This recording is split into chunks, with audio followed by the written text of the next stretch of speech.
Hello students, Neena Hindi classes में आपका स्वागत है। आज हम एनसीईआरटी कक्षा 10वीं हिंदी की पाठ्य पुस्तक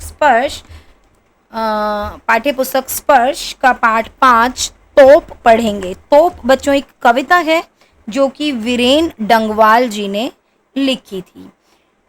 तोप कविता में वो हमें 1857 की याद दिला रहे हैं, जिस समय ईस्ट इंडिया कंपनी भारत में आई थी व्यापार करने के इरादे से और यहाँ पर आकर बस गई थी। ठीक है, तो उन्होंने उस समय पर यहाँ पर बहुत सारे बाग बनवाए थे और साथ ही साथ बहुत सारी तोपें भी बनवाई थी, जिन तोपों ने उस समय के भारत के स्वतंत्रता सेनानियों को मौत के घाट उतार दिया था। लेकिन हम भारतीयों ने भी कसर नहीं छोड़ी, उन तोपों को निष्काम कर दिया और आज वो तोपें सिर्फ देखने की वस्तु बन गई हैं और वो कुछ भी काम नहीं कर सकती हैं। तो कहने का तात्पर्य कि कोई कितना भी शक्तिशाली क्यों ना हो, चाहे कोई वस्तु है, कोई तोप है या कोई व्यक्ति है, कितनी भी शक्तियाँ क्यों ना हो किसी के पास, एक दिन सभी का अंत आता है। तो ऐसी ही एक तोप के बारे में हम इस कविता में पढ़ेंगे। उस समय की तोप जो कि आज सजावट के लिए एक कंपनी बाग के मुहाने पर रखी गई है, उसके बारे में हम पढ़ेंगे।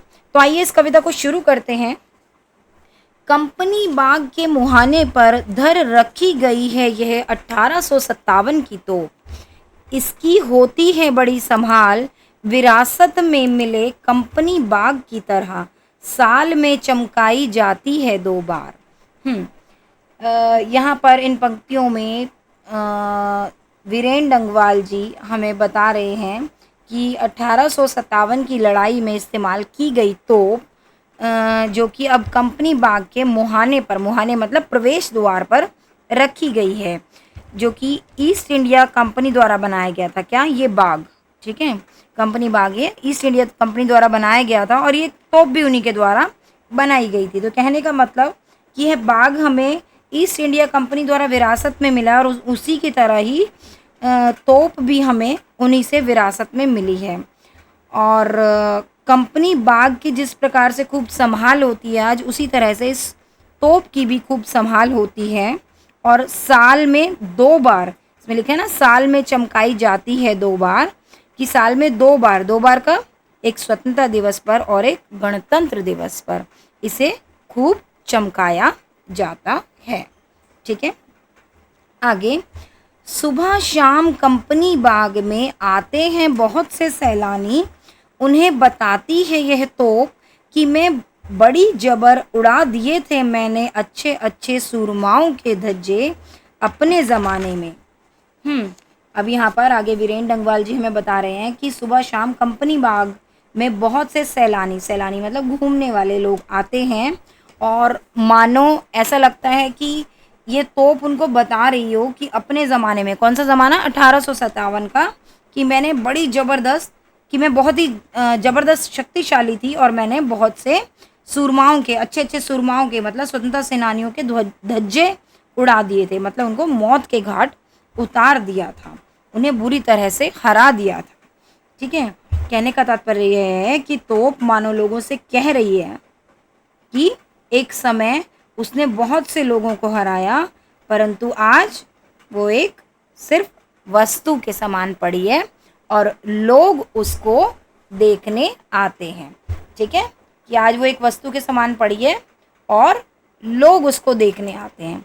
ठीक है बच्चों, आगे बढ़ते हैं।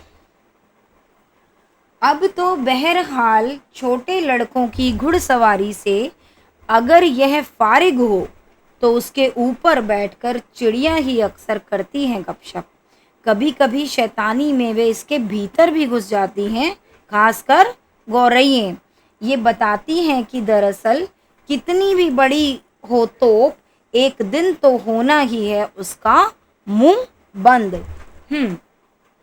आगे कवि क्या बता रहे हैं, वो बताते हैं कि ये तोप के हाल जो है वो अब वो बहुत ही ख़राब है। अब तो वो सिर्फ एक देखने की वस्तु बन गई है और छोटे लड़के मतलब छोटे बच्चे उसे घोड़ा बनाकर उस पर घुड़सवारी करते हैं, मतलब बच्चे उस पर बैठकर झूलते हैं, खेलते हैं उस पर घुड़सवारी करते हैं। और जब यह तोप उन छोटे बच्चों से फारिग फारिग मतलब मुक्त होती है, फ्री होती है, कि जब बच्चे उस पे से हटते हैं तो चिड़िया आकर उस पर बैठ जाती हैं और गपशप करती हैं। गपशप करती मतलब ची ची करती रहती हैं, ठीक है, कि मानो वो आपस में बातचीत कर रही हैं। उनको जैसे खाली जगह मिल गई और उस पर बैठकर वो अपना समय बिता रही हैं और गपशप करती हैं। कभी कभी गौरैया शैतानी में उसके भीतर घुसकर खेलती है, ठीक है, गौरैया कभी कभी शैतानी करती है और उसके भीतर ही घुसकर खेलने लगती है।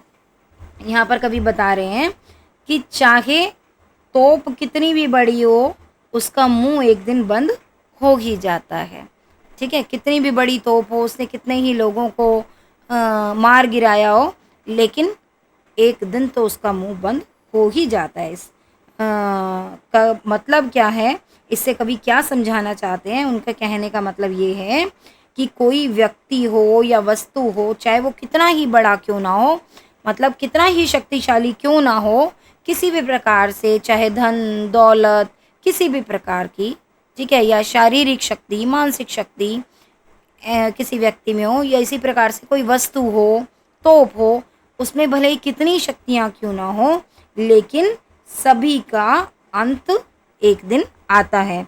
इसलिए हमें किसी भी प्रकार से किसी भी शक्ति का कभी भी घमंड नहीं करना चाहिए, क्योंकि इस संसार में कुछ भी ऐसा नहीं है जो टिका रहे, हर चीज़ का अंत आता है, ठीक है बच्चों।